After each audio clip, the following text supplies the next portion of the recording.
तो ये क्वेश्चन करते हैं, लिमिट एल दे रखी है, ये एक्सप्रेशन है और लिमिट जो है फाइनाइट है, अनडिफाइंड नहीं है ऑब्वियसली। तो है ना, ये 4 ऑप्शन दे रखे हैं, ए की वैल्यू भी पूछी है ना, लिमिट भी पूछा है, ऑप्शंस में दे रखा है, और एक से ज़्यादा ऑप्शन जो है करेक्ट हो सकते हैं। तो अपने को दोनों ही निकालना है, ए की वैल्यू भी निकालनी है और एल भी निकालना है ना, क्योंकि चेक करना पड़ेगा चारों ऑप्शंस में से। तो इसमें ये जो एक्सप्रेशन दे रखा है इसको अपन एग्जामिन करें तो आप देखें x यदि 0 को टेंड करेगा तो न्यूमरेटर क्या हो गया, 0 हो गया है ना, a माइनस ये अंडर रूट ए स्क्वायर मतलब a माइनस ए 0, और बाकी तो 0 है ही, और नीचे भी क्या है, 0 है। तो ये 0/0 वाला फॉर्म है, दिख रहा है।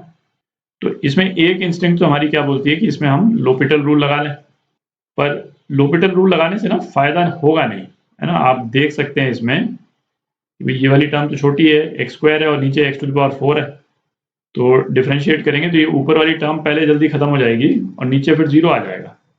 आप देख रहे हैं, है ना। या ऐसा करते हैं, इसको लोपिटल रूल लगा के देख लेते हैं तो आपको क्लियर हो जाएगा मैं क्या बोल रहा हूँ, है ना। लोपिटल लगाते हैं, x टेंडिंग टू 0, तो a तो 0 ही हो गया, और इसका अंडर रूट का डिफरेंशिएशन ये 1/2 a square minus x square minus 2x, ठीक है, और minus 2x/4 upon 4x cube आ गया, और ये x कैंसिल आउट हो जाएगा, तो ये क्या x स्क्वायर आ जाएगा।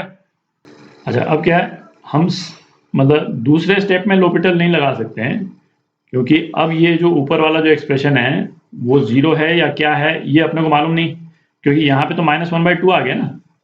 तो दोबारा लोपिटल लगाने के लिए फिर हमको चाहिए 0/0, तो नीचे तो 0 है, ये तो दिख ही रहा है अपने को x3, और ऊपर क्या है ये अपने को मालूम नहीं है, ठीक है। तो हम लोपिटल रूल दोबारा नहीं लगा सकते हैं इसको सिंप्लीफाई करने के लिए। तो लोपिटल लगाने से हमको है ना बहुत ज़्यादा फायदा हुआ नहीं, तो इसको दूसरी तरह से करते हैं। तो ऐसा करते हैं, ये अंडर रूट वाला जो एक्सप्रेशन है इसका बाइनोमियल एक्सपेंशन कर लेते हैं। तो limit x tending to 0, a minus a common ले लिया अपन ने, ये क्या आ गया 1 माइनस x/a स्क्वायर, ठीक है, raise to power 1/2 minus x square by 4, ठीक। और नीचे क्या है, नीचे x टू द पावर 4 है, तो ये क्या हो गया x tending to 0 a minus a, binomial expansion इसका क्या होगा, इसको यहाँ मैं लिख लेता हूँ एक बार, 1 minus x raise to power n, ठीक है। तो इसका बाइनोमियल एक्सपेंशन क्या होता था, 1 minus nx plus n into n-1/2 factorial x square and so on, है ना। इसके हायर पावर्स की अपने को जरूरत पड़ेगी नहीं, क्योंकि नीचे तो x टू द पावर 4 ही है, स्क्वायर के बाद में अपने को जरूरत नहीं पड़ेगी। तो इतना जो फर्स्ट 3 टर्म है इसको अपन लिख लेते हैं, तो ये क्या आ गया 1 माइनस nx, n कितना है 1/2 है, तो -1/2 into x square by A square, ठीक है, प्लस n इंटू n-1 मतलब हाफ इंटू हाफ माइनस 1 मतलब -1/2 अपॉन 2 फैक्टोरियल मतलब 2, केवल 2 ही लिख रहा हूँ मैं। एक्स स्क्वायर, एक्स क्या है, x square by A square है, तो ये क्या आ जाएगा x square by A square का स्क्वायर, ठीक है। और आगे की टर्म्स भी हैं उसकी अपने को जरूरत नहीं, और लास्ट में क्या है माइनस एक्स स्क्वायर बाय 4, ठीक, upon x to the power 4। ये बाइनोमियल एक्सपेंशन वाला एक्सप्रेशन हटा देते हैं, जगह बना लेते हैं यहाँ पे। तो ये क्या हो गया, limit x tending to 0 a minus a, ये कैंसिल आउट हो गया, और अपने पास में क्या रह गया 1/2 एक्स स्क्वायर बाई ए, है ना, नीचे a स्क्वायर, इस a से एक a कैंसिल आउट हो गया, ठीक। फिर क्या माइनस, ये वाला माइनस, और ये अंदर भी माइनस है तो ये भी एक प्लस आ जाएगा, तो plus 1/8 x to the power 4, x to the power 4 by a to the power 4 है, और ये a बाहर है तो a³ ये हो गया, ठीक है।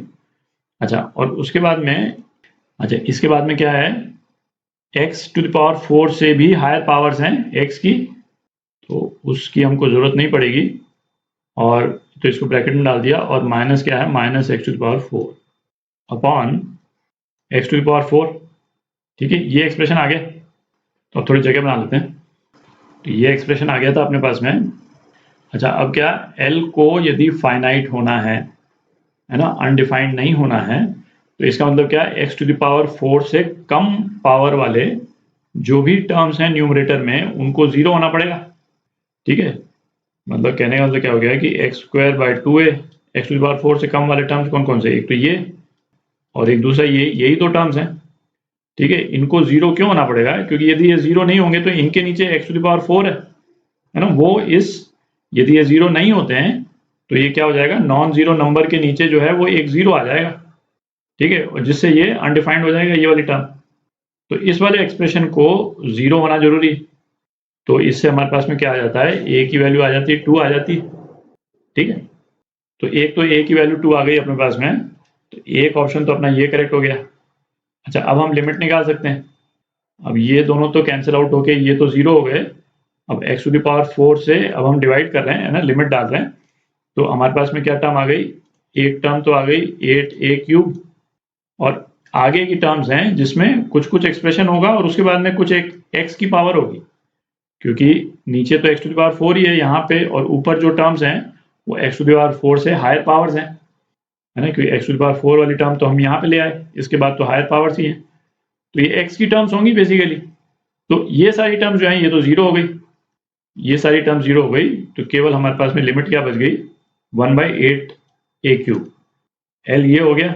अब a की वैल्यू यहाँ पे डाल देते हैं, तो ये कितना आ जाएगा, 1/8 इंटू 2³ तो 1/64, है ना, ये लिमिट की वैल्यू आ गई। तो ये आपका दूसरा आंसर हो गया, L 1/64, सी पार्ट, है ना, ए और सी।